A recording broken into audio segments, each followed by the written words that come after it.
Hey there, my name is Kelly Dale with offthebeadedpath Thanks for joining me because today is week 4 of our Batcycle project.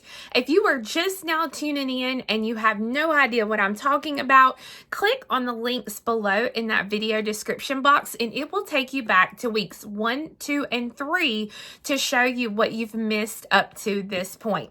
If you, have missed all of this, don't be stressed out about having to rush through to catch up with us because we leave these videos here on YouTube so you can take as long as you need to finish your project. Today specifically, we are going to be dealing with pages 12, 13, and 14. This is where we're actually going to be inserting our triangles and attaching our triangles into our warped hexagons that we did last week. And this is not hard. Okay, it can be a little tricky if you're not used to doing that zip. So that's why I wanted you to get lots of practice last week with those warped hexagons. So let's go ahead and look at our sample that we've got going and let's look at how we attach those triangles. All right, so the first thing we want to do with our warped hexagons that we actually put together from last week is if you look at the picture on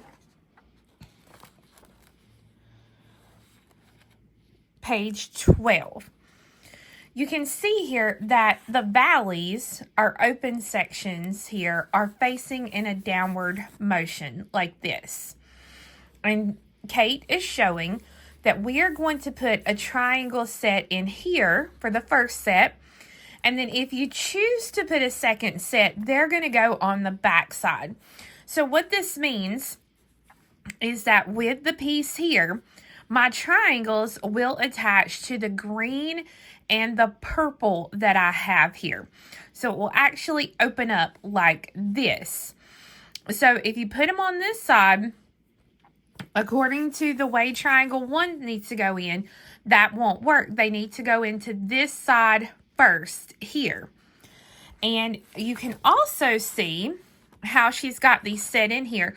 They're mirror images of each other. So down at the bottom of page 12 here, we see that mirror image when it's actually connected.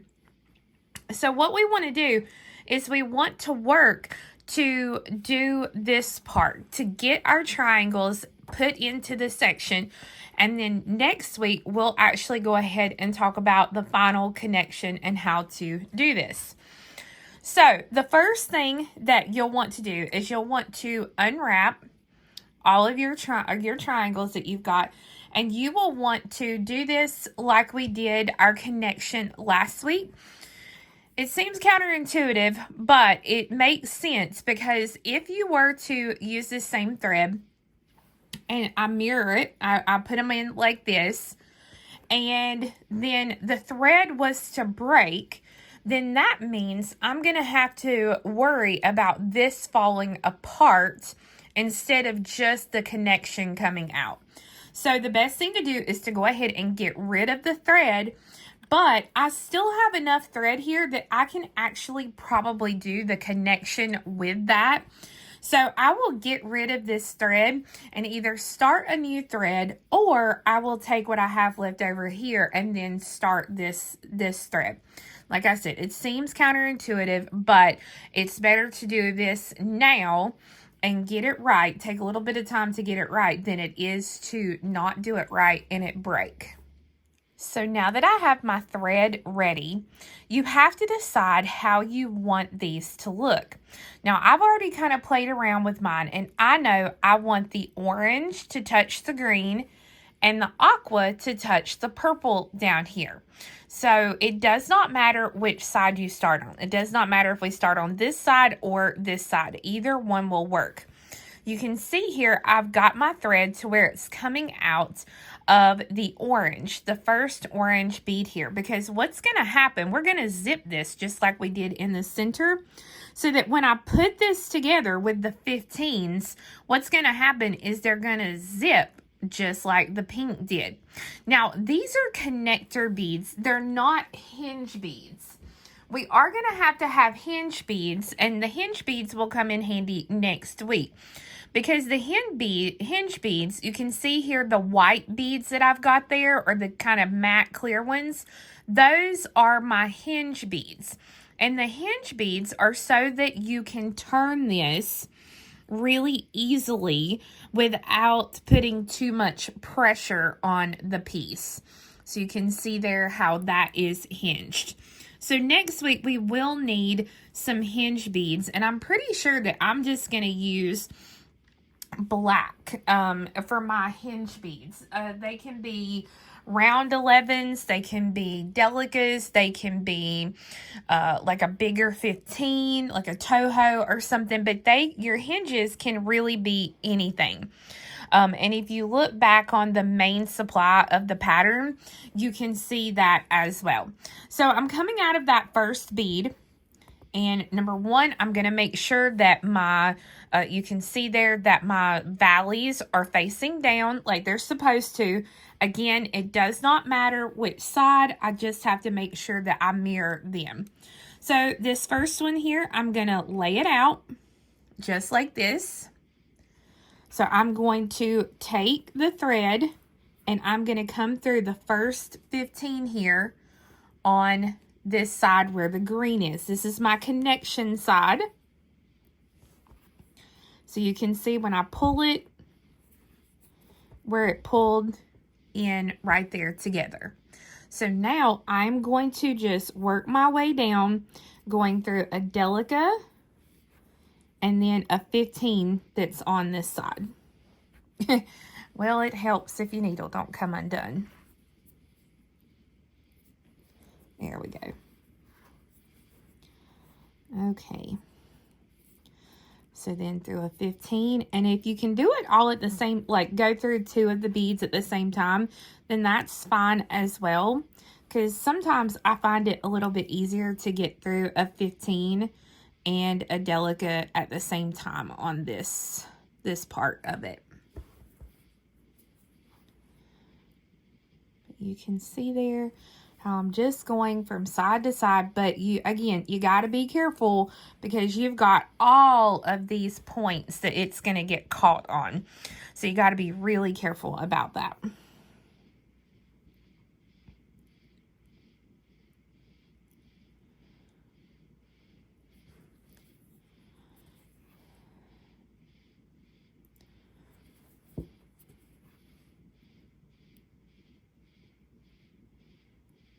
Okay.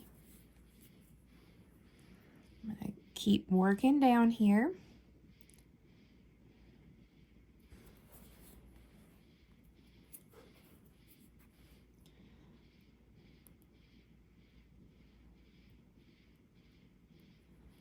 Whoop.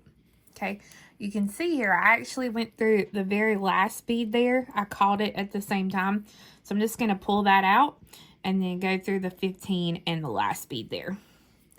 All right, now when I get to the point down here, when I go through that last delicate bead, I'm going to go through the 15 that is on the point right here.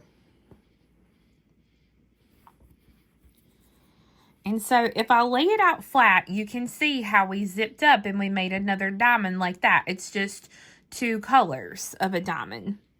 So now if I flip it to this back side, I'm going to be putting the purple and the aqua together, just like this. So I'm coming out of this silver, and I'm going to come through the aqua. Now, it's a little bit easier to kind of pinch it together like this, because one side, the flat side, that first side you put on, is always easier to put together. And I'm actually going to see here if I can zoom it in a little bit easier for you. But you may have to do just one bead at a time to get it started here. And then once you kind of get it started, it'll open up a little bit easier like this. and you can kind of see what you need to do.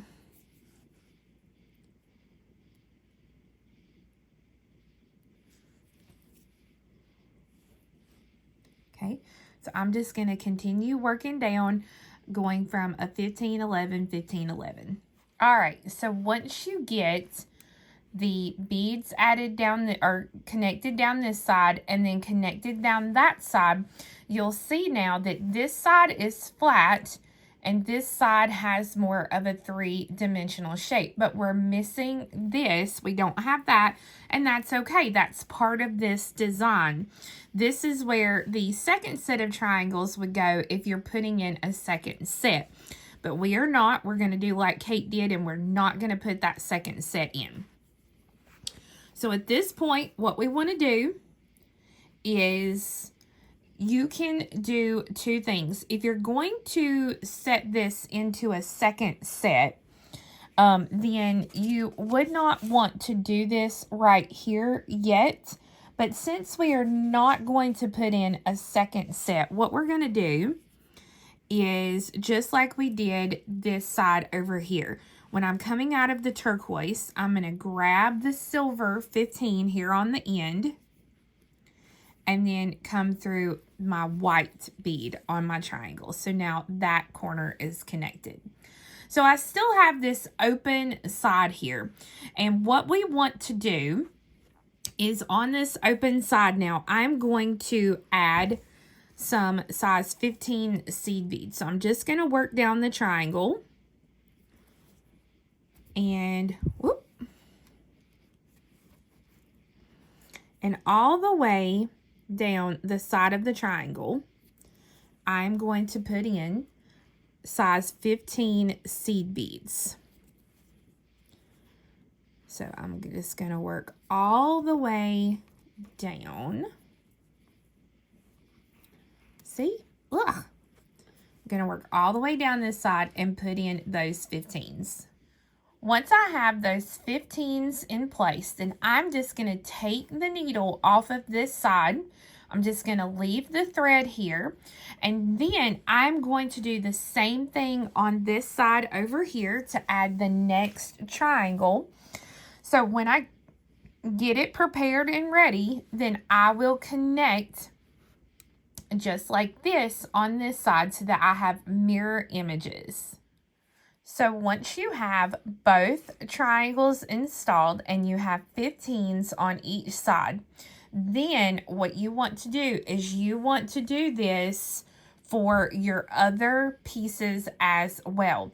Now, I'm still working on this one. I haven't got my 15s on here yet, but you can see now we have like an inside, we have a top, we have a side, and we have a bottom now.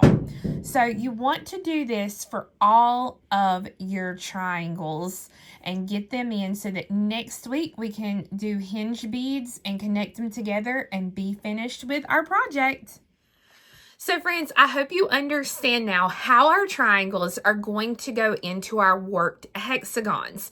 Your homework for this week is to get those triangles on there so that we can go for our final week, which is going to be attaching these together. So I cannot wait for us to be able to attach them together and see what they're going to look like. So guys, we'll see you next week. We hope you have a wonderful week and we'll see you next time. Bye-bye.